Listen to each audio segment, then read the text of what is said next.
Hey students, my name is Roy Lee. Let's talk about general science. Let's talk specifically about physics.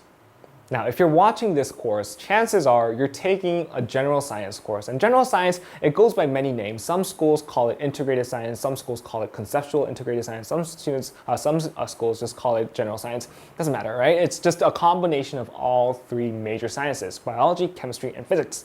There's also earth sciences, but nobody cares about earth science, right? That's not important, right? Or maybe you're taking an intro to physics class right now, and you're probably within the range of 7th to 10th grade right now, and you're a physics beginner. Okay, and don't be mad that I called you a physics beginner, because chances are if you're good at physics, you're not watching an online video about physics, right? So let's talk about this. A lot of students struggle with general science, and for a good reason. They find that when you're trying to study biology, chemistry, and physics all together, it becomes really overwhelming because it's too much information, right? You have to learn everything about physics and everything about chemistry and everything about biology, and you're combining it all together in 1 year-long course, so it's too much, right? I have some bad news for you. The bad news is that's the way science should be taught. That's how science should be taught. And I'm really sorry to break this bad news to you, but let me try to explain why, okay? When you're eating food, okay, when you eat food, why do you eat food? You eat food to gain energy, right? Biology is asking you this question, okay? So human beings eat food to gain energy. How do human beings gain energy? Right? That's a biological question. So what do? You study the digestive system, you study the stomach, you study the pancreas, you study ATP, you study cellular respiration. These are all concepts in biology dealing with how human beings gain energy from food. Chemistry is something like this. Chemistry is, you say food equals energy. Well, where is the energy in the food? So you start breaking down the food into smaller particles and you say, okay, these are molecules, these are atoms. How are they interconnected? What kind of bonds are formed between these very, very small matter? And what is the energy that's stored inside of them? That's why you study the covalent bonds. That's why you study ionic bonds. And these bonds are chemical energies that are stored inside of food. Physics is this. Physics is, what is energy? What is energy to begin with? That's a physics question. And do you see the relationship here?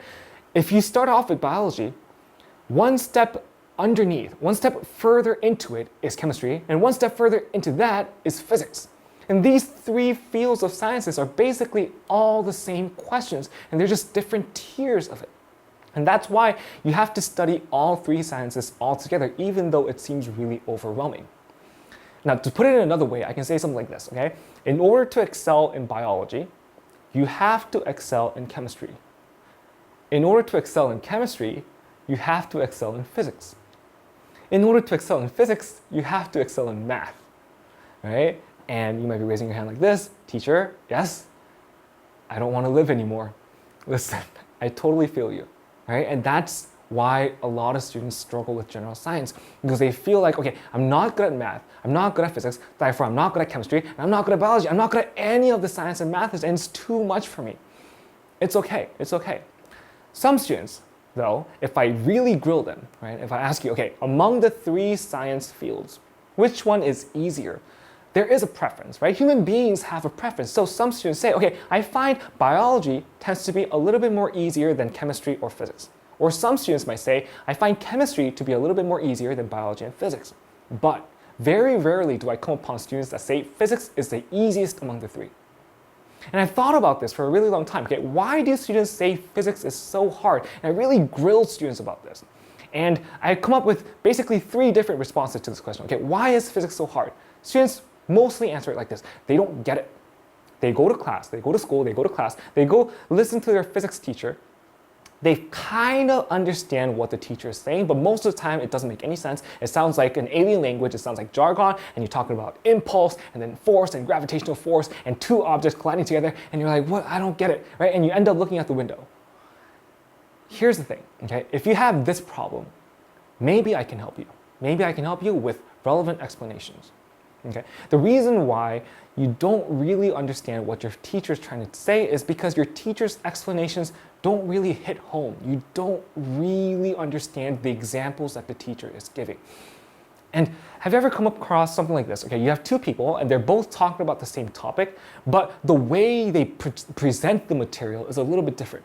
Some people talk about the same topic, but in a very clear, coherent manner. So you're like, okay, I totally follow his logic. I understand what he's trying to say. And then you have another person, they're talking about the same thing, but you have totally no idea what he's trying to say, right? It's confusing, even though they're talking about the same topic. Maybe that's the deal here, okay? Maybe your teacher is talking about these physics concepts, but he or she might be a little bit fuzzy in terms of their explanations. That's why it's not really hitting home to you. It's not very relevant to you. That's how maybe I can help you here. Maybe I can explain the same concepts, but in a different way so that it's much more relevant to you, so that it hits home, that you understand why you're learning these things, okay? Another typical response to why physics is so hard is mathematics. I am terrible at math. Not only do I hate math, I'm terrible at math, right? So I'm terrible at physics, and I'm very scared of physics. That's why physics seems so hard to me. I've designed this course for students like you, okay? If you are very bad at math, I've designed this course so that you need only the most basic mathematics skills to excel in general science physics. Okay? I create this course and I looked at it and I say, maybe I should add a little bit more math to it. And I say, no, I took it away. Right? This is the minimum amount, the bare minimum amount of mathematics that you need to know in order to excel in physics. Because once again, this is not a mathematics course. This is a physics course, right? In order to succeed in physics, you can't not have any math. You need some math, but I'll only let you know just the basic necessities that you need to know. And I'll emphasize it again and again, okay? Just memorize it. If it's too hard, just memorize it. And you need to retain this information in order to excel in physics, okay? So math, minimum level. Don't worry too much about it. Now, the third response that students have when I ask them, why is physics so hard, is this. This is a situation where they're basically saying, physics is so hard that I can't even explain to you how hard it is, right? I can't explain to you why I find it so hard. Listen, if you're at this level right here, what you need is fundamental explanations. You need someone to hold your hand and go over the really basic concepts first, right? Don't start off with matter and everything's made up of matter. Hey, let's move on. No, you need someone to sit you down and tell you what is matter, okay? Why is matter important? And how matter affects the universe. You need step-by-step instruction.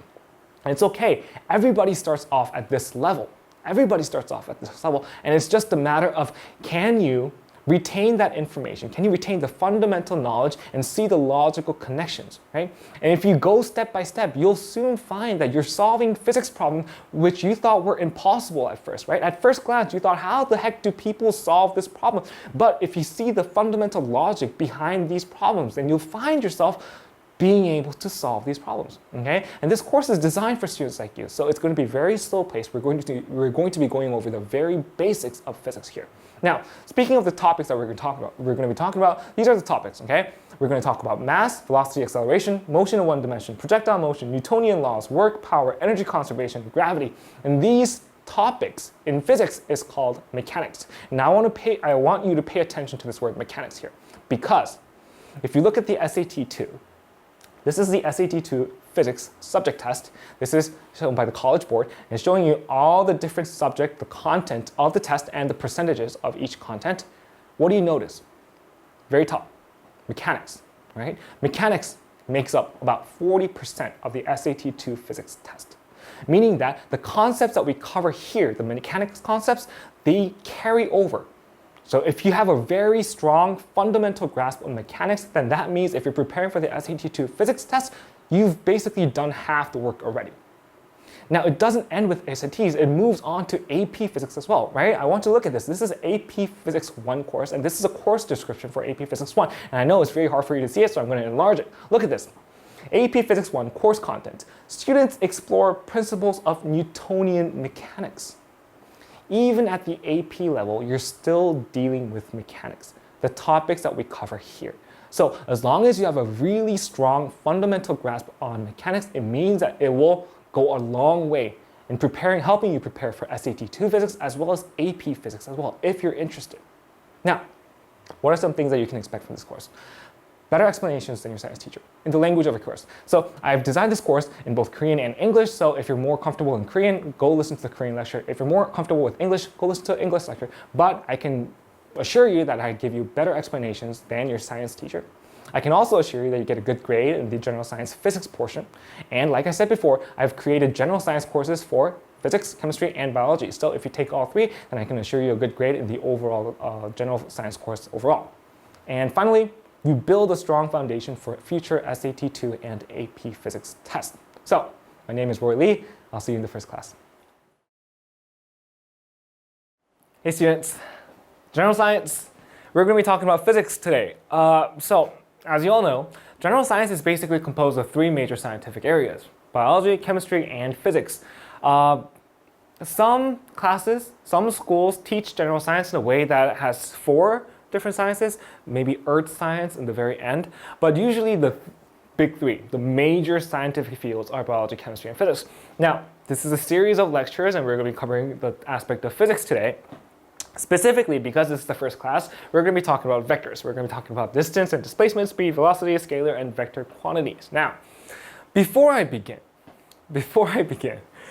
I need to talk to you a little bit about how to study physics. Physics gets a bad knack. A lot of people have this very negative image of what physics is. Number one, it's super hard, it's difficult. Number two, it requires a lot of math. And number three, it's boring as heck.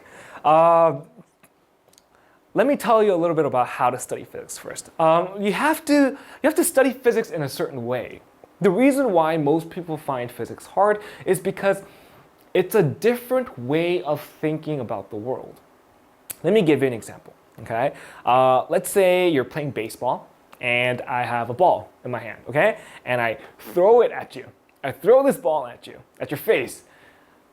What is happening? Well, in terms of just everyday, normal, human way of describing things, you would say things like, oh, here's a man and he threw a ball at my face. That's it, right? And everybody understands what you mean when you say he threw the ball at my face. But in physics, you're not satisfied with that sort of response. You want to describe what is happening in the most precise, the most accurate, the most basic and fundamental way possible. So when you say, I threw a baseball at you, a physics student would ask you, okay, what was the velocity of the ball? Was there acceleration? What is the distance between you and him, right? And these are all questions that you're like who cares? Like, you understand what I mean, right? And you can't respond like that in physics. You have to get down to the really nitty-gritty, like basic things. You have to redefine what certain words mean. You have to think about what it means when an object is accelerating or where there's a change in velocity and a change in time.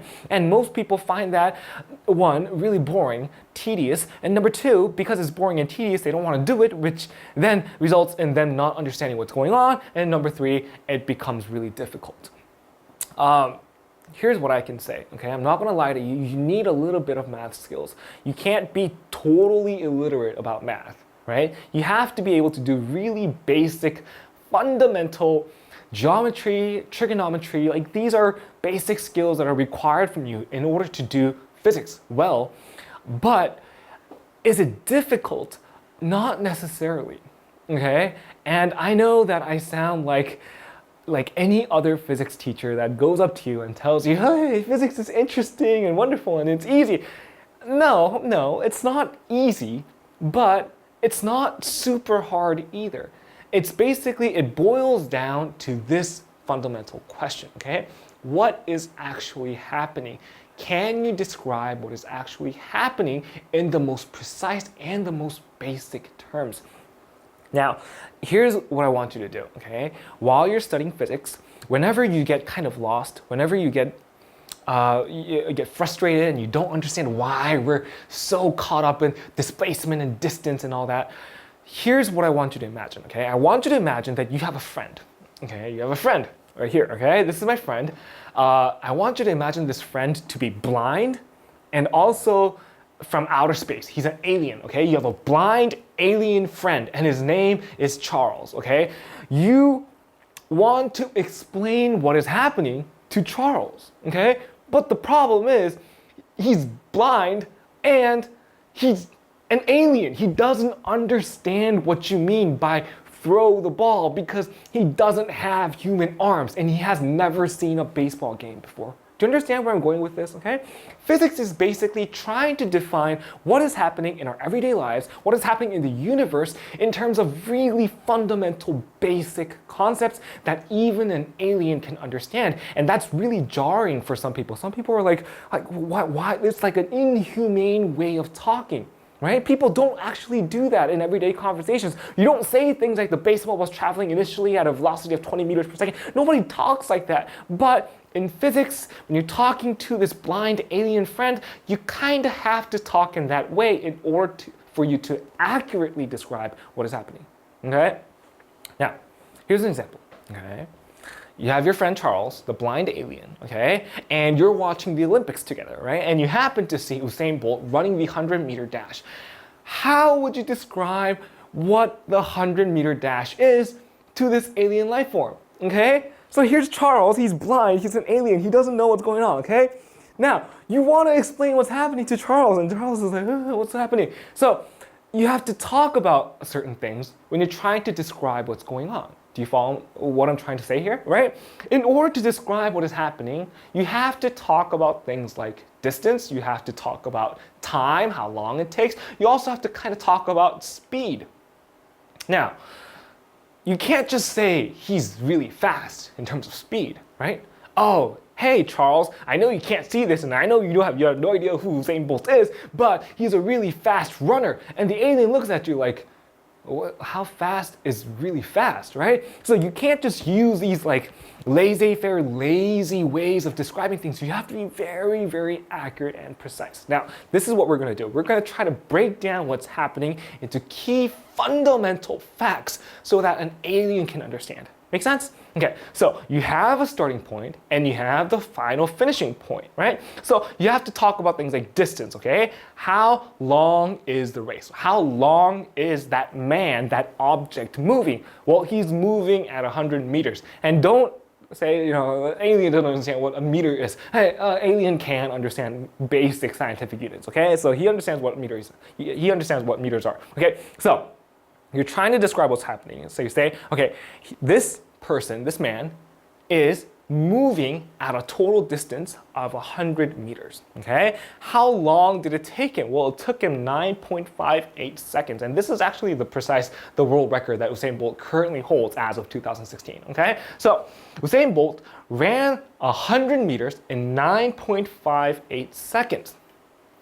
What about speed? Well, what do we mean by speed? Well, how many meters did he move per second is actually what we're talking about in terms of speed, right? We use these units like kilometers per hour or meters per second, meaning that how long or how much did that object move in 1 second or 1 hour, right? In order to get the correct figure for speed, then we divide these two numbers, right? It took him 9.58 seconds to run 100 meters, giving you a speed of 10.44 meters per second. What does that mean? Well, for 1 second, Usain Bolt moved at about 10.44 meters. That's what we mean by speed.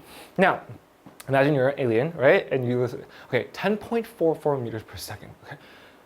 Which direction? Right? You don't get it. 10.44 meters is just a number to you, right? To an alien who has no concept of running, who doesn't understand that human beings are bipedal and they run in that direction. To an alien, it doesn't make any sense. This is just a number. So you have to be a little bit more precise than that, okay? So let's think about this. Usain Bolt, this is his actual speed, by the way, okay? When he ran the world record 100 meter, okay? So if you look at this graph, there's an x-axis and a y-axis. If you look at the labels on the x-axis, it says 10, 20, 30, 40. This is distance in meters, giving you 100 meters, okay? And on the y-axis, it's showing you his speed in kilometers per hour. Now, because kilometers per hour is too broad for our taste, I'm gonna convert these numbers into meters per second, okay? So 43.9 kilometers per hour actually converts to about 12.194 meters per second, okay? And 19.4 kilometers per hour actually converts to 5.39 meters per second, okay? Now, this is his speed, right? 100 meters, he's running, right? His speed changed from 5.39 meters to 12.194 meters. So 10.44 meters per second doesn't actually make sense, right? This is not an accurate way of describing how Usain Bolt has ran. Does that make sense, right? If you say that Usain Bolt's speed was 10.44 meters per second, what you're basically saying is Usain Bolt started running the race at exactly 10.44 meters per second, and for 9.58 seconds, he continued to run at that speed until he reached the crossing line. But that's not true, right? We just looked at the graph. It shows that there's a change in speed. So we have to be a little bit more precise, right? The speed of Usain Bolt has changed during 100 meters, ranging from 5.4 to 12.2 meters per second. So there's a change in speed, but we want to be really, really accurate in when we're trying to describe what's happening to Charles. So in order to describe this change in speed, we need to talk about acceleration, then we need to talk about force, then we need to talk about mass, and then we also have to factor in air friction, etc., etc., etc. So just by trying to describe this everyday phenomenon of a man that's running 100 meters, you realize that these really broad general words that we use in our everyday language, words like distance and time and speed, well, they're not actually accurate representations. We need really precise terminology in order to actually describe what's happening. Make sense? So we can't be satisfied with using everyday language. We need to think of ways to describe what is happening in the most accurate way possible. And this is the point. This is the purpose of physics. Physics is trying to describe what is happening in our everyday lives in the most accurate way possible, so that everybody, given the directions, given the information that you give in a physics terminology, can replicate exactly what is happening in their heads or in an experiment. Make sense? So let's talk about the word distance for a second, okay? The word distance, there's actually a physics term that is better for this situation, and it's called displacement. Now, here's where we start to have a gap between everyday language and physics terminology. And this is key for the first lesson, okay? Because this is the first lesson, you kind of have to think about it this way, okay? Talking about these minute differences in terminology, the minute differences in meaning, might seem really tedious, it might seem really boring, it also might seem really unnecessary for now. And I get it, I get what you're trying to say, but here's the thing, okay? If you want to make friends, right? For example, if you want to make friends and you want to talk to, Mike over there, right? Mike seems like a really nice guy. You want to really get to know him. In order for you to get to know him, what do you have to do? You have to be able to talk to him, right? In order for you to be able to talk to him, you have to either, speak English if he speaks English, or speak Korean if he's Korean. Like, you have to speak the same common language in order for you to get to know Mike, right? What you're doing right now is you're basically learning the alphabet. You're learning the common language that people who study physics use so that you can have a conversation with them.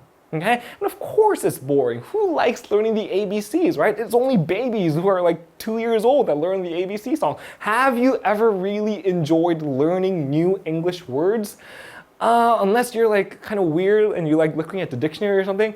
Most people really don't like memorizing new words, like, learning like, new terminology and grammar. It's all boring stuff. But if you think about it, you have to do it in order for you to communicate with the other person, right? So what you're doing right now is basically learning the alphabet. You're learning the basic grammars of this common language that we call physics, okay? So I know it's really boring. Bear with me for a second. Let's talk about the difference between distance and displacement. Well, first of all, what is displacement? Displacement actually refers to the shortest change in position from point A to point B.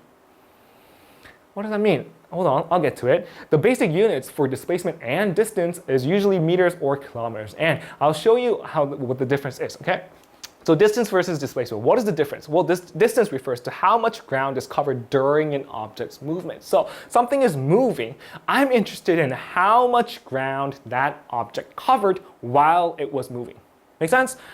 Displacement refers to how much has changed from the beginning of the movement compared to the end, okay? So let's say I'm going to begin moving now, okay? Right now is my initial state, okay? This is when I'm first starting to move. And I start moving and I end up here, okay? This is my final state. I've completed my motion. Now, compared to my initial state, I have a final state, okay? I'm not curious about what I did in the middle. I'm just curious about what the difference is between my initial state and my final state. Does that make sense? No, I get it. Hold on.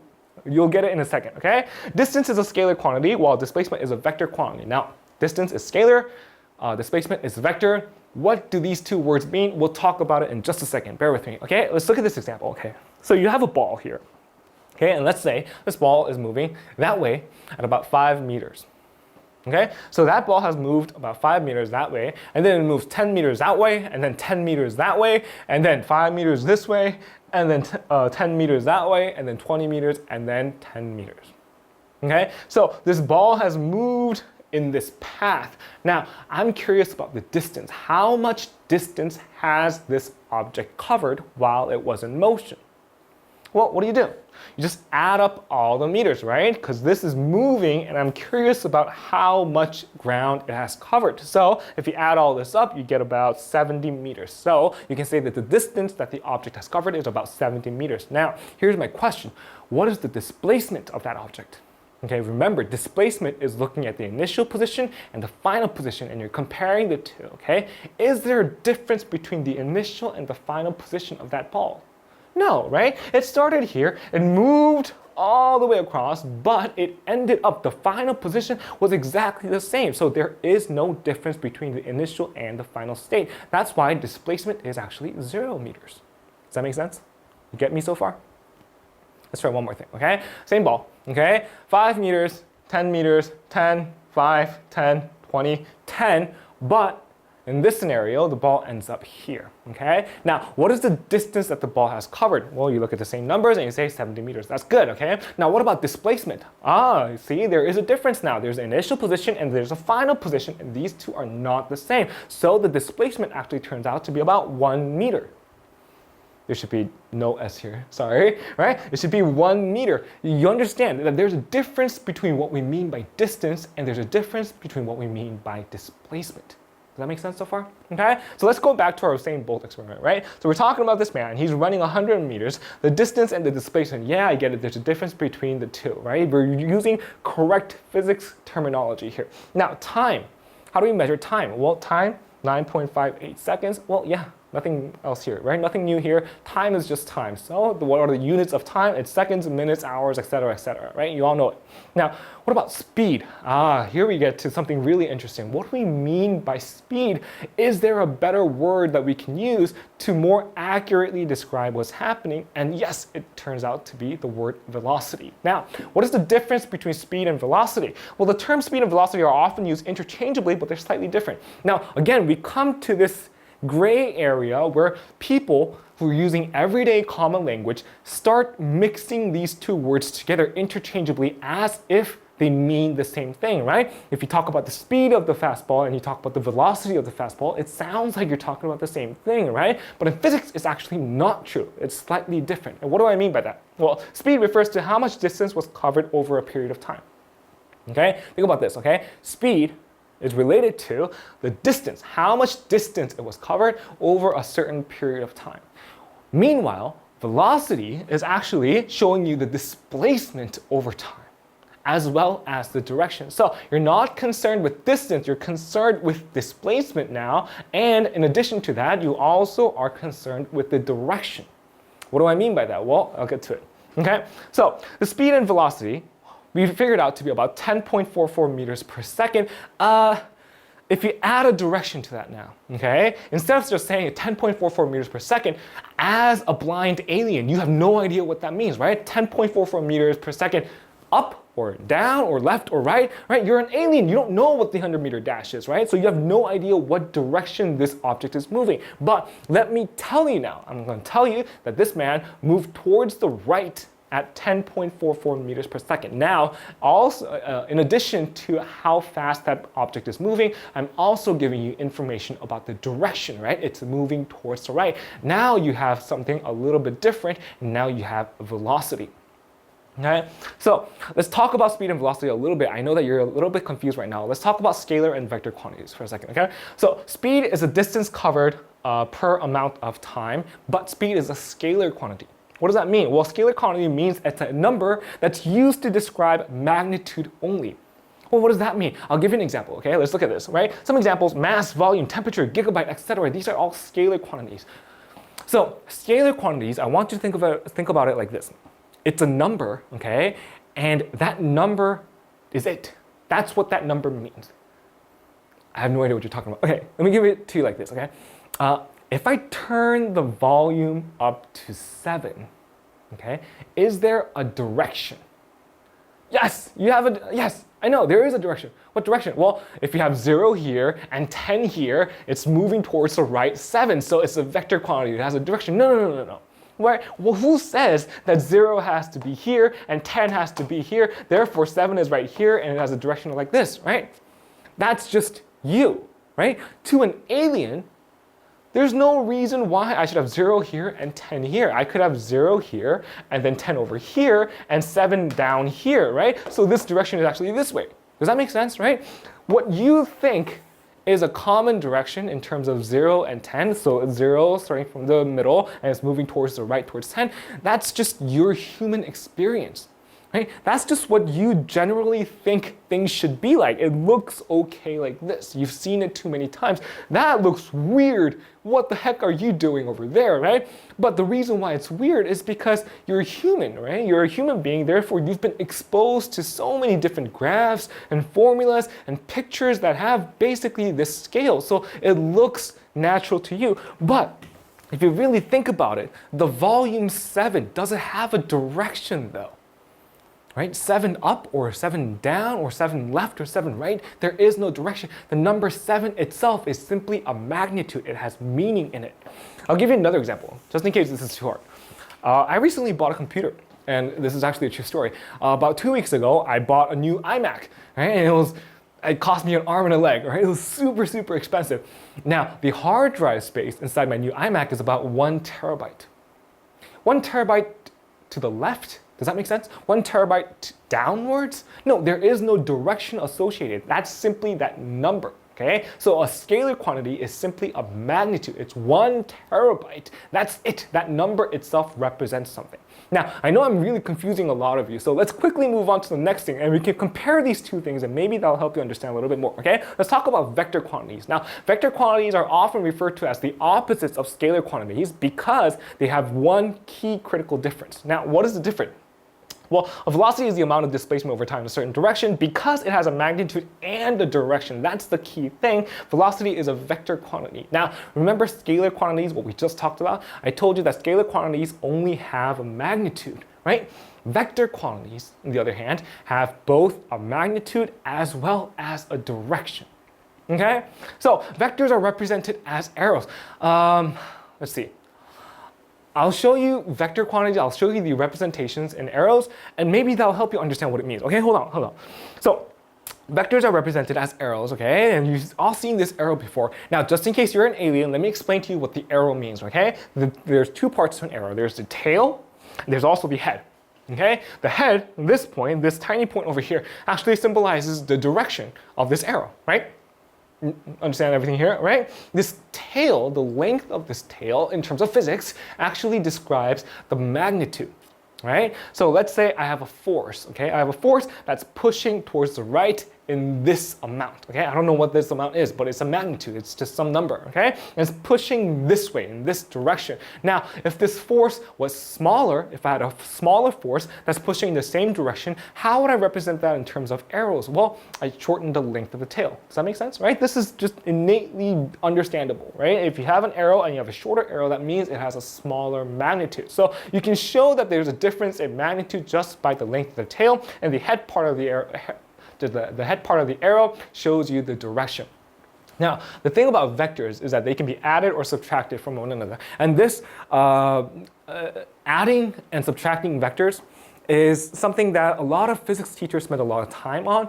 I don't really get it because it's immediately, as soon as you see it, you understand what's happening. I'll give you an example. Okay, let's look at this. Okay, so let's say you have a vector force like this, moving towards the right at 10 meters per second. Okay, this is a velocity because it has a magnitude as well as a direction.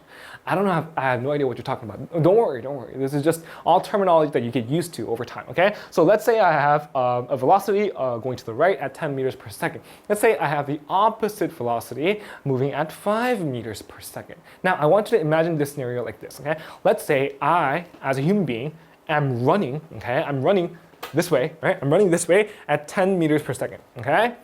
Attached to my back is a string, and on the end of the other string, right, there's a dwarf, there's a midget. I'm sorry if I'm not PC. There's a midget. It's this very tiny, small person, okay? That small person is running in the opposite direction, but because he's so small and he's puny, then he only runs at 5 meters per second. There's a big difference in terms of velocity. Now, what would happen to my overall speed then? Right? I'm moving this way at 10 meters per second. The dwarf is running that way, right? What is happening here? The amount that I can move this way is actually being subtracted because it's in the opposite direction. Does that make sense, right? So if you add up these two vectors, what do you get?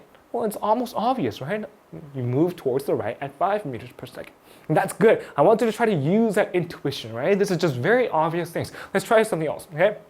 Same scenario, but this time let's change the direction of the second force. Let's move it like this, okay? What do you think would be the resulting force? What's the resulting vector? Well, you add these two things up, right? And you get 15 meters per second in the right, yeah? And you can show that there's a difference in magnitude with the length of the tail. Oh, this is like super easy, right? Let's try one more thing, okay? You have a force moving towards the right at 10 meters per second, but you also have an additional vector that moves up now at 5 meters per second. Now, how do you add these two vectors together? Well, think about it, right? You start off with your basic x and y axis, right? And you say, okay, you have a force, a vector that's moving towards the right at 10 meters per second, and at the tip of this, you have a force that's moving up, a vector that's moving up at 5 meters per second. Now, the combination of these two vectors results in an arrow that looks like this, right? This is basic intuition. You all understand what this means, right? So this line actually represents the addition of this vector here and this vector over here. Now, instead of thinking it like this, like a triangle, you can also do it like this. You can move this triangle all the way over there. Then you can start having these connected dotted lines, right? And you can say that the diagonal of the resulting square or the resulting rectangle is actually the combination of these two vectors. Make sense so far? Okay, so the resulting vector is called the resultant, right? And here's my question. How do you get the length of the resultant? Okay, so you know that this vector is 10 meters per second, and you know that this vector is 5 meters per second. So what is the resulting? What is the length of the resultant?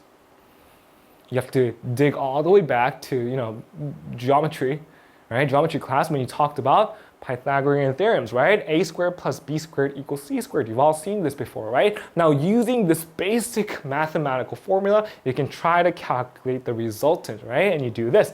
10 squared plus 5 squared equals x squared, and then you solve for x, and x results in 5 square root of 5 meters per second. Make sense? Right? And this is what I mean, but you have to have a good grasp on mathematics. If this doesn't come naturally to you, I know that this is really hard and you have to use a calculator for this, but if you don't understand the Pythagorean theorem, then you might have some difficulty understanding physics.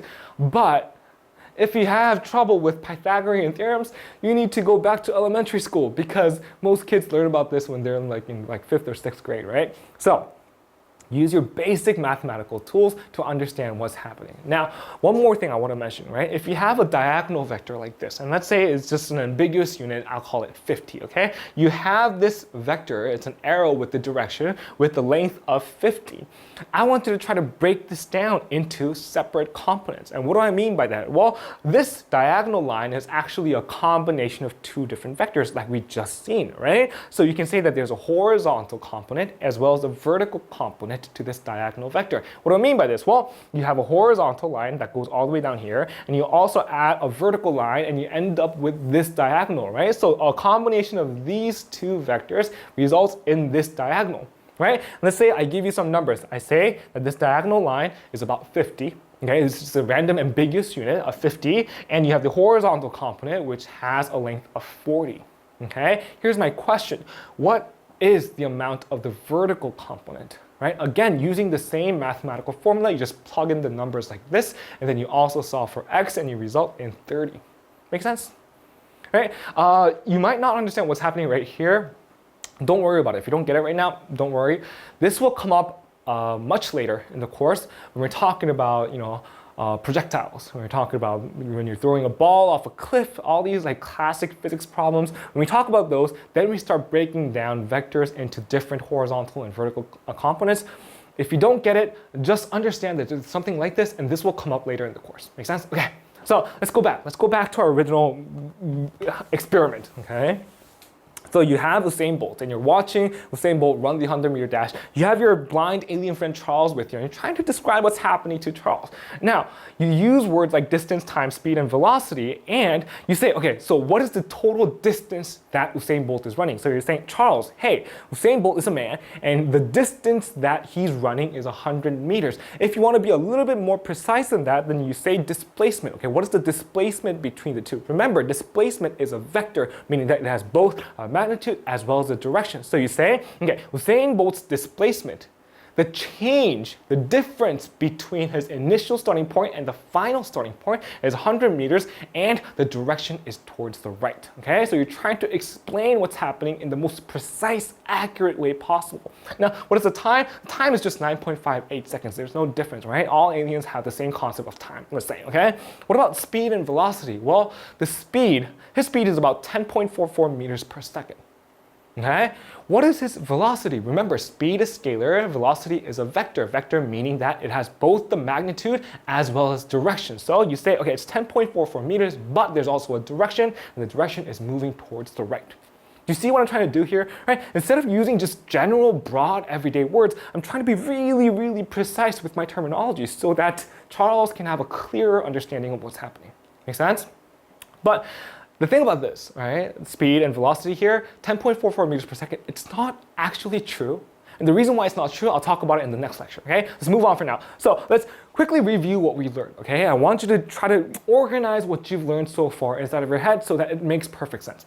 Scalar quantities are magnitudes, okay? These are numbers that have a meaning, and that's it, right? The number itself has a certain amount of meaning to it. For example, the volume or the temperature, right? 37 degrees Celsius. 37 degrees what? 37 degrees towards the left or to the right? No, it's just 37 degrees, right? What does that mean? Well, the number itself has meaning. It's a magnitude, meaning that temperature is a scalar quantity.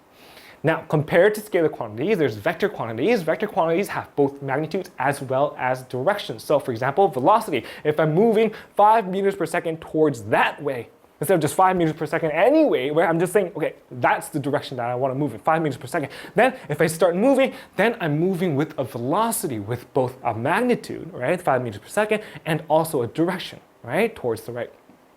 The distance is a scalar quantity, is a total amount of ground covered by an object during motion. So when we're talking about distance and displacement, distance is the total amount of the area, the length of his path. Okay, how much ground that he's covered when that object is moving. Well, his displacement is actually talking about simply the initial and the final states, and you're comparing the two. And if there's a difference, then you draw the straightest line that you can draw possible from point A to point B, from the final and the initial state. Okay?